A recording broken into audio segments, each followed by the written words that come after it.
my channel. I am here again with some more Disney tips for you guys. This will be my very first video of its kind, and what we're going to be talking today is about some tips to help you plan your Disney vacation. It's always so daunting, but I am here to help. First, before we get into anything, I'm super excited about this. I have some magic mail. Yes. And this is by one of my favorite Etsy shops ever. I love her so much. She specializes in ears and other things. Her Instagram name and her Etsy shop name are The Crafty Poodle. I'm going to link those below for you. She made my floral ears back in March, the Mulan inspired ones that are fantastic, and I love them. I think they're hanging up on my Disney wall over there. But these are super cute. Like, look at these. And the super neat thing about these that she's doing right now is every dollar she makes off of these ears is actually getting donated to Australian brushfire relief funds, which I think is fantastic. She has more information about it on her Instagram and on her Etsy shop. I mean, they're just the cutest things. I mean, like, look at that. Look at that, they're so cute. Like, they're so lightweight and they're so comfortable. This is what I love so much about her ears. And I can't wait to wear them to Animal Kingdom. I just think they're the perfect Animal Kingdom ears. And you're also supporting a great cause, so it's the best of both worlds. And her packaging is so cute. She includes like these little confetti map things, and they're so adorable, and I love her so much. She's so amazing. I'm actually working on her right now, the custom set of ears again for Flower and Garden, because I loved the ones she made me last year so much. My first tip is to know what time of year you're coming and what kind of crowds you're going to be having. So we have our low volume seasons and our high volume seasons. Our low volume is going to be like mid-January till beginning of March, and then end of August until mid-November. After that, all the other ones are going to be high volume days. So we're talking like March is spring break, and April as well for Easter. May is kind of here and there.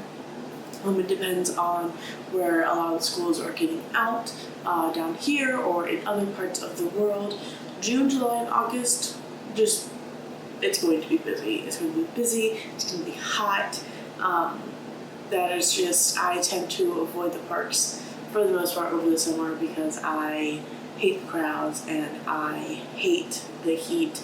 And then mid-November, like Thanksgiving, on through the second week of January are also going to be very high volume days for the holiday season. I just don't go during those days because I hate crowds. So I just, focus on work, focus on finals and things like that, and I don't really go to the parks on those days. Be aware when you're planning your vacation, there are a ton of really fairly accurate crowd calendars out there that I would say would kind of help you plan things if you're looking for a lower volume trip.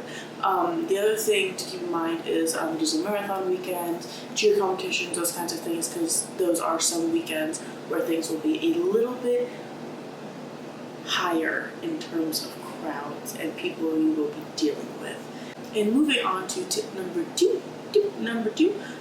I already talked about how summer down here, it's very hot, and I feel like I cannot stress this enough as a Floridian.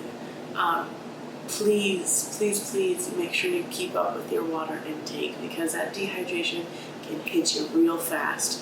You are allowed to bring in your water bottles, your own refillable water bottles. That's what my family and I tend to do a lot. But the other cool thing that a lot of quick services do that people don't realize that they do is they have places like the quick services that give out sodas in the paper cups. They can also give out cups of ice water. They are fairly small, but you can always get as much or as little as you may need.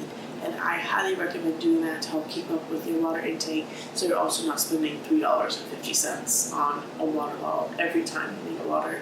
I also like to take the ice water because I have one of those fans with the spraying which is fantastic, by the way, but I would recommend finding one on Amazon for half the price of the one that you can buy inside of the parks. But I unfortunately have the one from inside the parks because I was desperate one day, and I like to put ice water into the bottom part of that, so when you're fanning yourself, it just feels fantastic.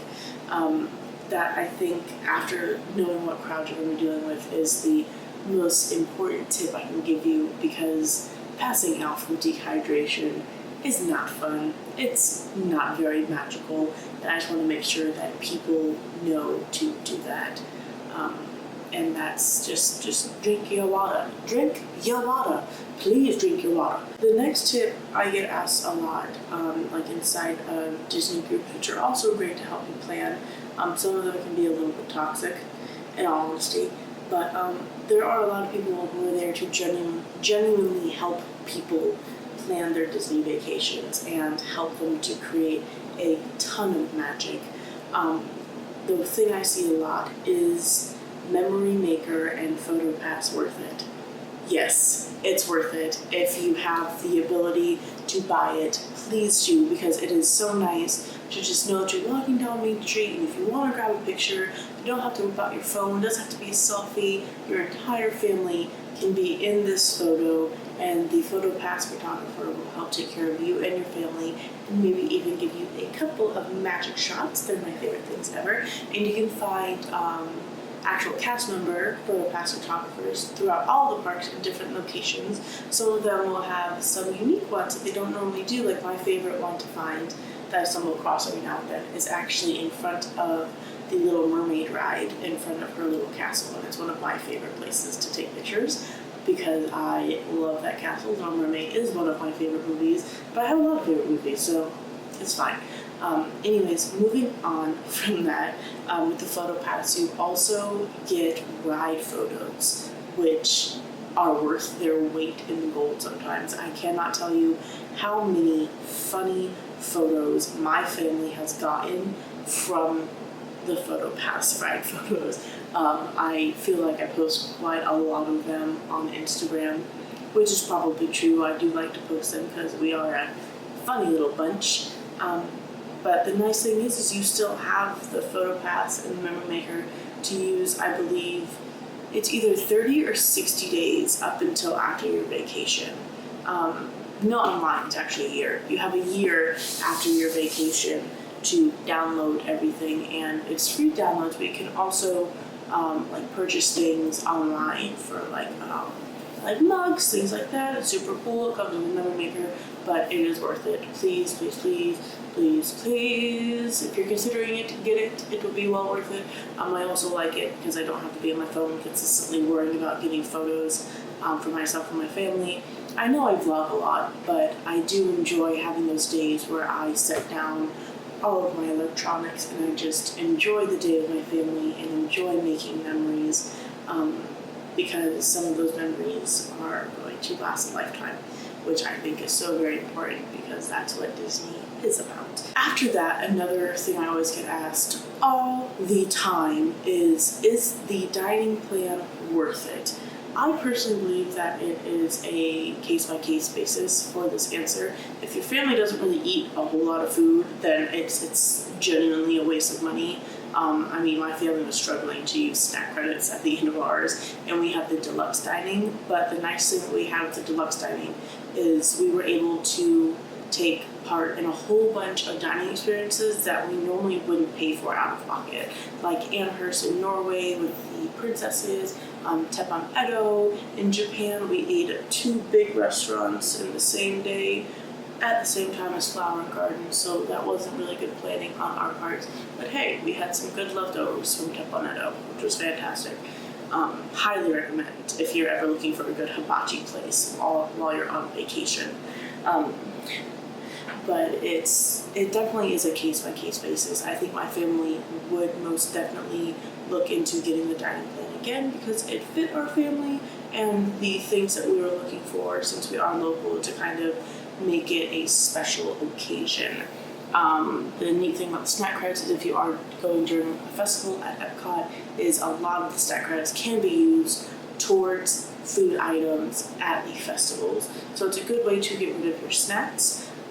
Snacks can be very, very difficult to get rid of, but just know that there are bags of candy, there are bottles of soda, bottles of water. That's what my family kind of stocked up on our last night, was bottles of drinks and bagged candy. The other things you can do, there's a lot of places at Disney Springs. My bakery, Erin McKenna's bakery at Disney Springs, we do have certain items that will count as a snack credit.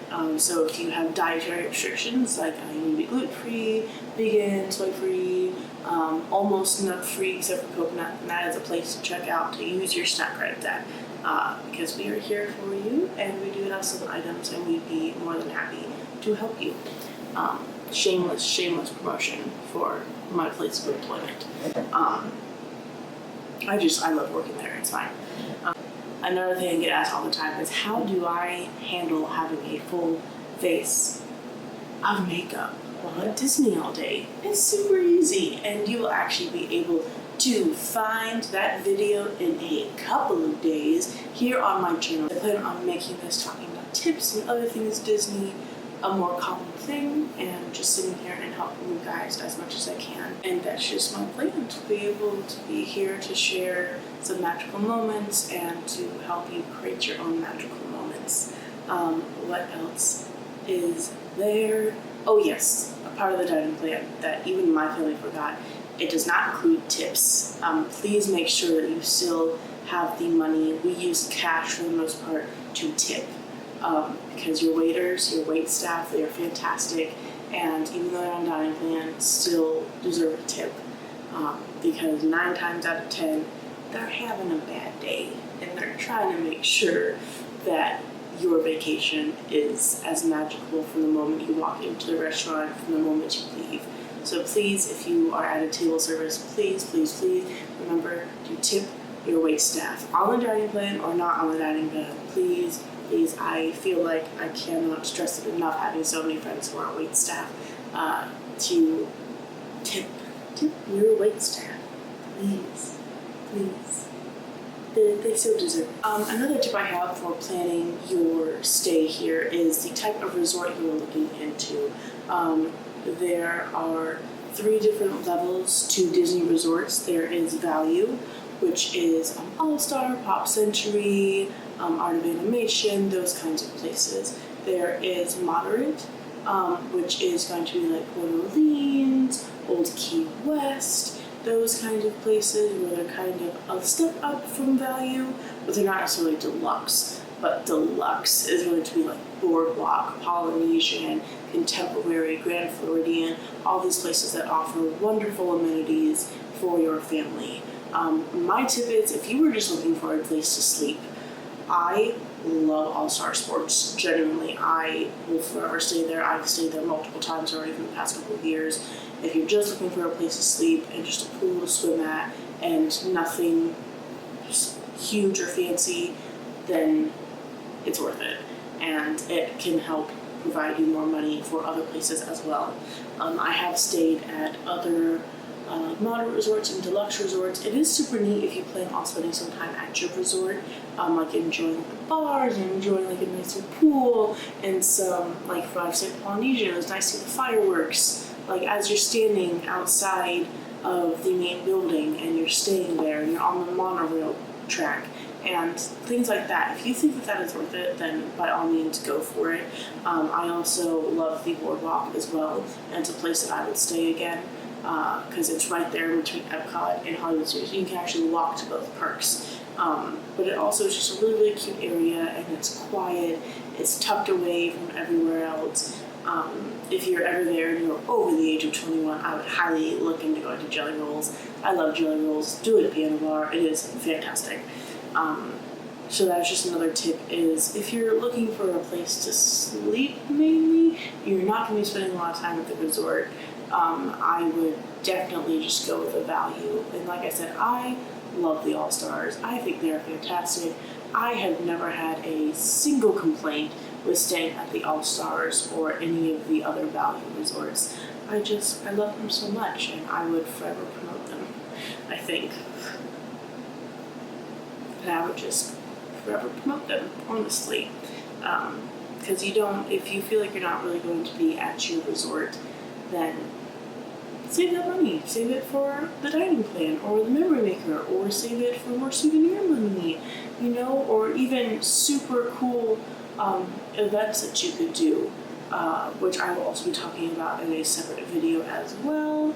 I will make sure once these videos come out to link them in this video for you to make it a lot easier for you to find them.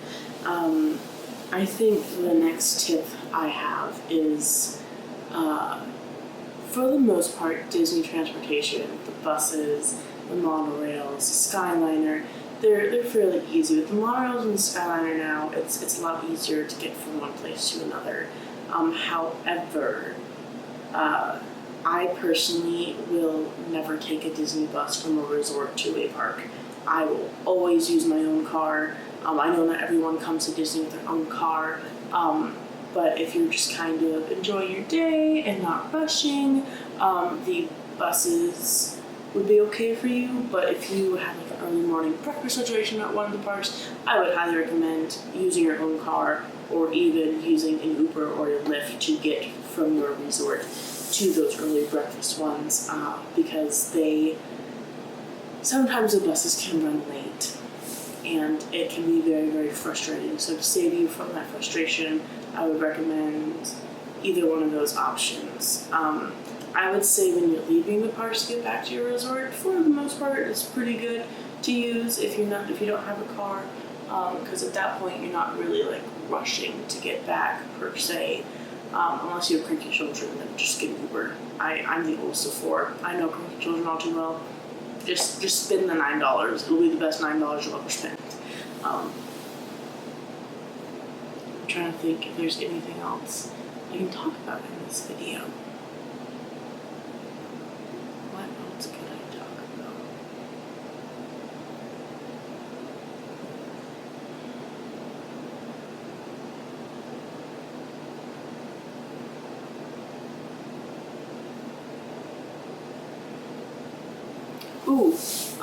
Another tip I have when you're planning your vacation is to make sure you know the days in which your Fast Pass window will open up for you to book them, and your dining reservations, because these Fast Passes for the rides that you probably want to do go like that. They just fly right out the door. You can do it on the Disney World website, or you can do it on the My Disney Experience app. I personally recommend also having that downloaded for when you come to Disney, because it'll help you a lot better kind of keep track of where you're going. But before you start your day in the parks, I would recommend taking a screenshot of your Fast Passes or dining reservation times, because sometimes with how many cell phones are being used inside the parks at one time, the app doesn't necessarily work, which isn't too much Disney's fault. It's just one of those things where there's only so many cell towers and there's so many phones, because it's the most visited theme park, I think, in the world. So that is just what I recommend. It's what I normally do. How I recommend doing Fast Passes is, before it even opens up, is knowing which rides you want to do in the morning, because you can book 3 Fast Passes back to back, like one for 1 hour for like your first 3 hours inside of a park. And then after that, you can book Fast Passes one by one. So I would try to get as many of your Fast Passes at the same time in the morning, so then that way you can continuously have a Fast Pass throughout the rest of the day for other rides. So that is how I would recommend doing that. Also, dining reservations, I would recommend, this is how my family and I normally does it, and it works out very well. We'll do a breakfast reservation if we have a meal plan, and then we'll do like a late dinner. That way there's a whole bunch of time in between both, and then you know that you only need a snack like throughout the day to hold you over until you can get a bigger meal, especially with the meal plan that's already been paid for. So those are the tips I have for you guys for today. If you have any other questions about planning your vacation, please put them in the comments right below. Look at that Disney point, it's so cute. And while you're down there, go ahead and give this a like and give my channel a subscribe. Ring that bell so you'll get notified every time I post, because who doesn't love Disney tips from yours Truly, because I'm fantastic and I know it. But before you leave, one of my 2 most favorite tips, and that's be well and be wild. Have a good day, guys. See you later.